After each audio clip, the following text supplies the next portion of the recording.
यहाँ पर आप सीखते हैं बिल्कुल शुरुआत से इंग्लिश पढ़ना।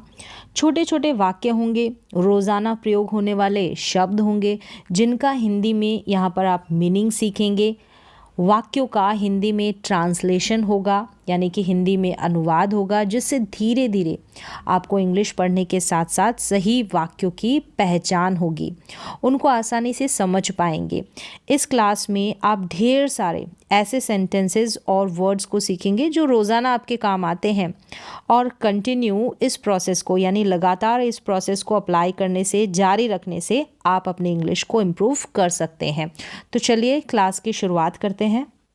तो यहाँ पर कुछ वर्ड्स हैं, जैसे कि ये है आई का मतलब होता है मैं। क्या होता है? मैं। वी का मतलब क्या होता है? हम। यू, ये है यू। यहाँ पर बोला तो यू जा रहा है, लेकिन इसकी स्पेलिंग YOU है। यू का मतलब तुम, तू या आप।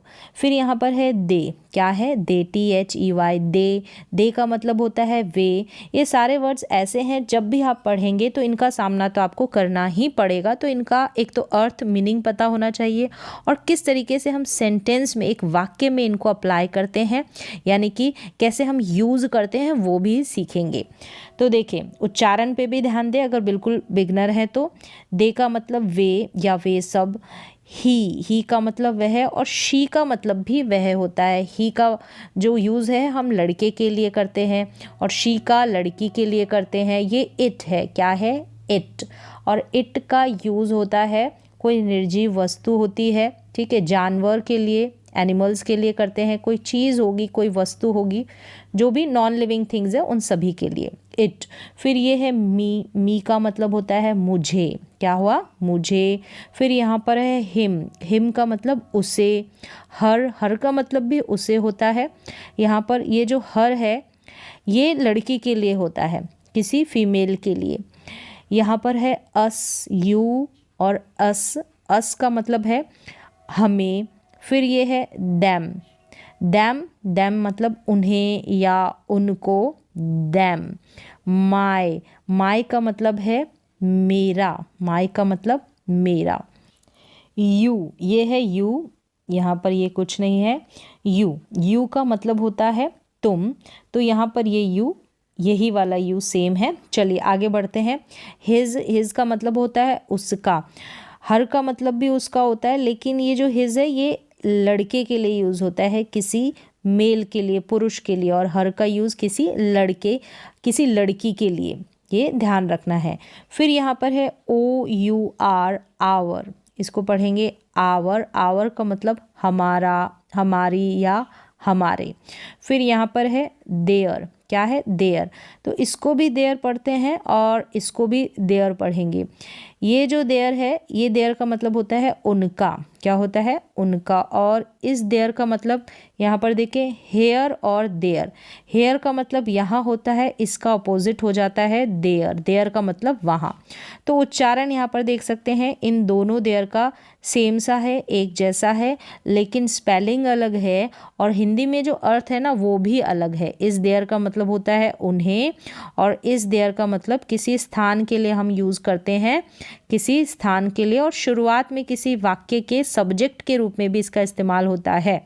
तो देयर का मतलब, हेयर का मतलब यहाँ, तो देयर का मतलब वहाँ। तो ये जो देयर है, इसका अपोजिट हो गया है, यहाँ वहाँ। हेयर यहाँ और ये वहाँ।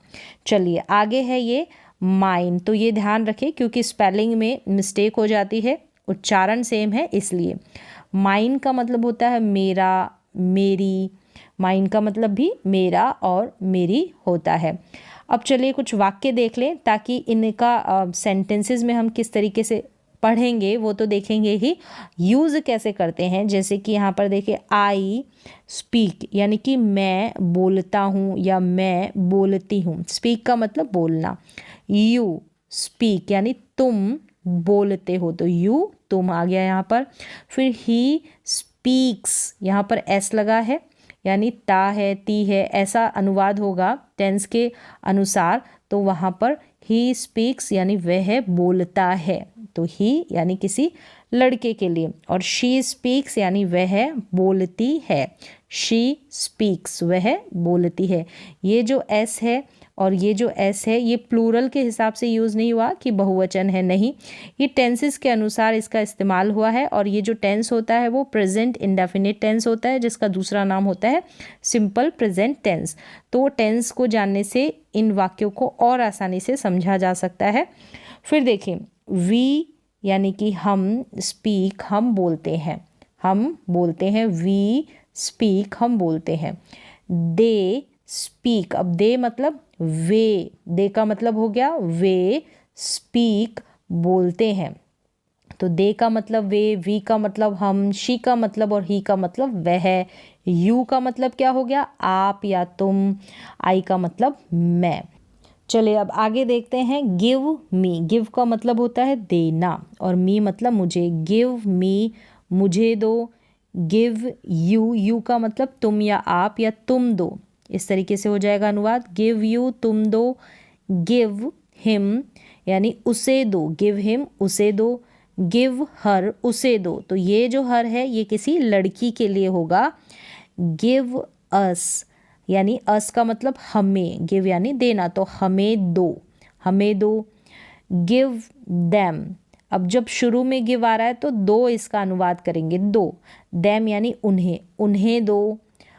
आगे है माय बुक, मेरी, माय मतलब मेरी किताब, योर मतलब तुम्हारी या तुम्हारा, तो तुम्हारी बुक यानी तुम्हारी किताब, हिज बुक, हिज का मतलब उसकी किताब, ये जो हिज है ये लड़के के लिए, हिज बुक, और ये हर जो है ये लड़के के लिए है, गर्ल के लिए है, हर बुक यानी उसकी किताब। आवर बुक, आवर मतलब हमारा हमारी, तो हमारी किताब। देयर बुक यानी उसकी या उनकी किताब, देयर बुक उनकी किताब। राम, ये स्पेलिंग THEIR होती है देयर की। राम इज़ यानी है, राम लड़के का नाम। एक गुड अच्छा, बॉय मतलब लड़का, राम एक अच्छा लड़का है। ही यानी वह, इज़ यानी है, माय फ्रेंड मेरा फ्रेंड मेरा दोस्त, वह मेरा दोस्त है। हिज फादर उसके पिताजी, हिज फादर उसके पिताजी यानी राम के पिताजी, उसके पिताजी। वर्क्स मतलब काम करते हैं, इस तरीके से अनुवाद करेंगे। एस लगा है, SEIS लगेगा तो कोई काम करता है, करती है, इस तरीके से। तो काम करते हैं। विद यानी किसी के साथ, तो किसके साथ, माय फादर यानी मेरे पिताजी के साथ, उसके जो पिताजी है वो मेरे पिताजी के साथ काम करते हैं। His father works with my father. You are यानी तुम हो या आप हो, माय ब्रदर, तो इसको पढ़ेंगे ब्रदर, आप मेरे भाई हो, माय का मतलब मेरा या मेरी, तो आप मेरे भाई हो। यू आर तुम हो, माइन, माइन का मतलब होता है मेरा, मेरी या मेरे, तो यहाँ पर माई का मतलब भी मेरा, मेरी, मेरे हो रहा है, और इस माइन में भी मेरा, मेरी या मेरे हो रहा है। दोनों का मीनिंग सेम सा हो रहा है। अगर आपको कंफ्यूज करता है, अगर आप इसमें लेके उलझन में है, तो देखिए यहाँ पर माई के बाद में ब्रदर आया है, यानी कि ये जो ब्रदर है ये कोई नाउन है, कोई नाम है, संज्ञा है। तो इसके बाद माई के बाद में इस तरीके से कोई ना कोई आपको संज्ञा दिखाई देगी, कोई ना कोई नाम आएगा। लेकिन ये जो माइन है, ये जो माइन है, इसके बाद में आपको माइन बुक या माइन ब्रदर इस तरीके से हम नहीं बोल सकते। तो ये फ़र्क है। इसके बाद कोई आगे आपको कोई वर्ड दिखाई नहीं दे रहा जो कि कोई संज्ञा होगा, यहाँ पर दिखाई देगा। तो ये दोनों में फ़र्क है। हिंदी में मतलब एक है लेकिन सेंस अलग अलग है। फिर आगे देखें, दिस यानी कि यह है, दिस का मतलब यह है। इज़ है माय बुक यानी मेरी किताब, यह मेरी किताब है। दिस बुक इज़ माइन, यह किताब मेरी है, यह मेरी किताब है। इस तरीके से इन दोनों वाक्यों में देखें, यहाँ पर भी माइन आया है और यहाँ पर भी माय आया है, लेकिन माय के बाद में बुक आया है। और इस माइन के बाद में कोई बुक नहीं आया है, नहीं आता है, तो इसलिए इन दोनों में ये फ़र्क होता है। और हिंदी में मतलब मेरा, मेरी या मेरे हो गया है। चलिए आगे बढ़ते हैं। राम वॉज का मतलब था, विद यानी साथ। अब किसके साथ था, किसी के साथ, मी। राम वॉज विद मी, मेरे साथ था, तो मी का मतलब मेरा, मेरी, ये भी सेम है, तो राम मेरे साथ था। आई मैं, ठीक है, डू का मतलब करना होता है, तो विल लग गया, तो विल का मतलब जाएगा गेगी, तो मैं करूँगा। आई विल डू इट यानी इसे। माई सेल्फ यानी स्वयं या मैं खुद। माई सेल्फ का मतलब माई सेल्फ मतलब मैं स्वयं या मैं खुद, तो I will do it my self, मैं इसे खुद करूँगा, स्वयं करूँगा। ही वह विल गो यानी विल गो जाएगा, ये मतलब जाएगा। इन साथ में अगर विल गो को साथ में लेना है तो ही विल गो, वह जाएगा। देयर, अब देयर जो है ये किसी प्लेस के लिए है, यानी कि वहाँ। देयर का मतलब होता है वहाँ और हेयर का मतलब होता है यहाँ। हिमसेल्फ यानी वह खुद, ये जो ही है वह खुद, himself. He will go there, वह वहाँ खुद यानी खुद जाएगा, स्वयं जाएगा, तो ही के लिए हिमसेल्फ। यू आर वेरी यानी बहुत, तो तुम आर हो वेरी बहुत, हार्ड वर्किंग हो, तुम बहुत हार्ड वर्किंग हो मतलब कठिन परिश्रम करने वाले यानी कि मेहनती हो। You are very hard working, तो हार्ड वर्किंग, मेहनती। वी यानी कि हम, आर हैं या हो, इन तो हम हैं, कहाँ हैं, इन यानी में, द क्लासरूम हम कक्षा में हैं। We are in the classroom, क्या है, क्लास फिर रूम, हम कक्षा में हैं। गो अगर शुरू में आ रहा है गो कोई भी ऐसे वर्ब, तो इसका मतलब हो गया जाना नहीं होगा, जाओ। गो का मतलब जाओ, एंड और मीट, गो का मतलब जाओ, तो मीट का मतलब मिलना होता है, तो मिलो। गो एंड मीट, जाओ और मिलो। हिम का मतलब उससे, जाओ और उससे मिलो। इट इज़ यह है, एक गुड मूवी, अच्छी मूवी, फिल्म। तो मूवी के लिए ही और शी तो आएगा नहीं, तो मूवी के लिए इट का यूज़ होगा। It is a good movie, यह एक अच्छी मूवी है। आई मुझे पसंद है, इट, आई लाइक इट यानी यह मुझे पसंद है। आई लाइक इट, यह मुझे पसंद है। यू यानी कि तुम, कैन कर सकते हो, क्या कर सकते हो, टॉक बात कर सकते हो, तो टॉक का मतलब बात करना, तो तुम बात कर सकते हो। टू मी किससे, मुझसे, मी का मतलब हो गया मुझसे, तुम मुझसे बात कर सकते हो। You can talk to me. मेरा बैग, मेरा बैग इज़ वेट का मतलब, इज़ का मतलब है और वेट का मतलब गीला, मेरा बैग गीला है। My bag is wet. Next आगे देखें, आई मुझे या आई का मतलब मैं भी हो गया, तो आई वॉन्ट तो मुझे चाहिए, तो इसका मुझे चाहिए, तो वॉन्ट का मतलब चाहना, तो मुझे चाहिए। टू गो जाना, देयर यानी कि वहाँ, देयर कोई जगह की बात हो रही है। I want to go there. Myself स्वयं या खुद, मुझे वहाँ स्वयं यानी खुद से जाना चाहिए, तो वॉन्ट का मतलब चाहिए, कोई काम करना चाहिए, तो यहाँ पर गो यानी कि मुझे जाना चाहिए।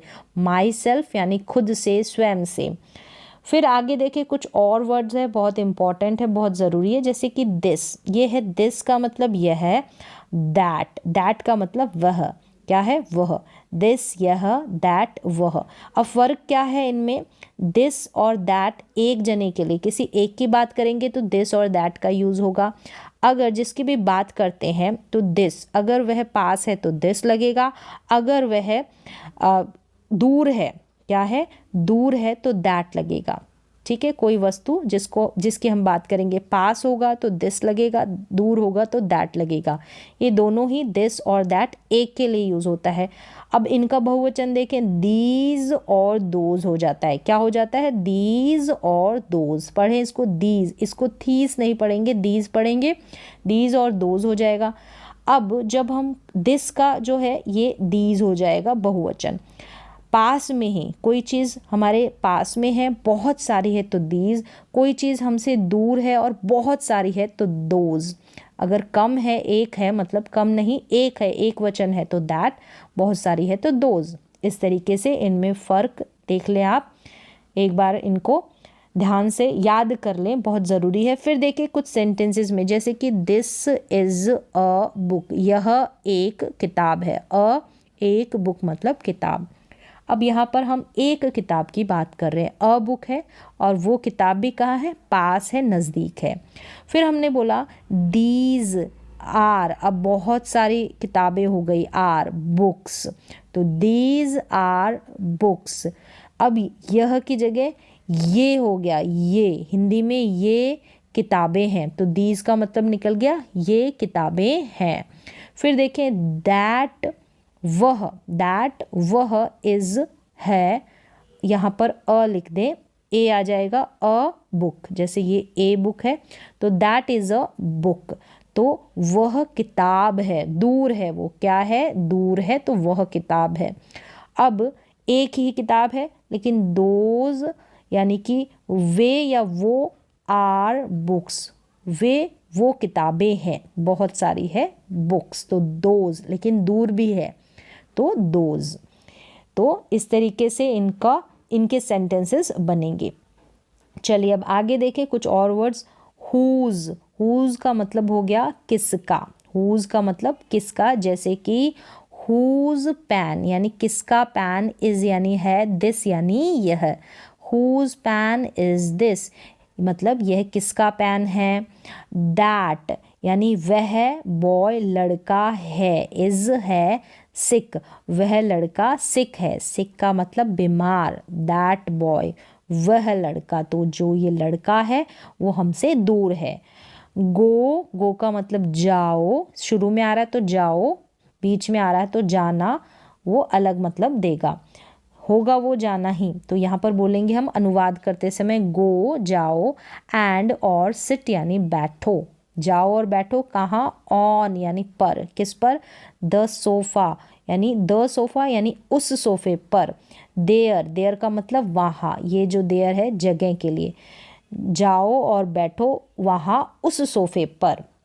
फिर आगे देखें हु का मतलब होता है कौन, वॉट का मतलब क्या होता है क्या, हु ये है हु, ये वॉट। फिर यहाँ वाई का मतलब होता है क्यों, विच का मतलब हो गया कौन सा, कौन सी, हुम यानी किसको, हुम क्या है ये, हुम, तो हु के आगे ये एम लग गया है, इस हु में एम नहीं था, तो हुम यानी किसको।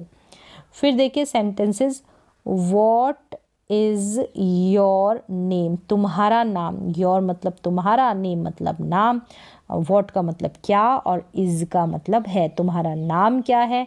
वाई क्यों, आर यू का मतलब तुम या आप, तो आर और क्राइंग का मतलब साथ में लेंगे, यानी क्राई मतलब रोना, तो रो रहे हो, कर रहे हो कोई काम, तो are crying. Why are you crying, तुम क्यों रो रहे हो, तो why are you crying, cry का मतलब रोना। हु वॉज का मतलब था, हु का मतलब कौन, हु कौन था, कहाँ पर, एट लोकेशन की कोई जगह को इंडिकेट करते हैं, तो एट कहाँ पर, द डोर दरवाजे पर, यानी उस दरवाजे पर कौन था, द डोर उस दरवाजे पर, who was at the door उस दरवाजे पर कौन था।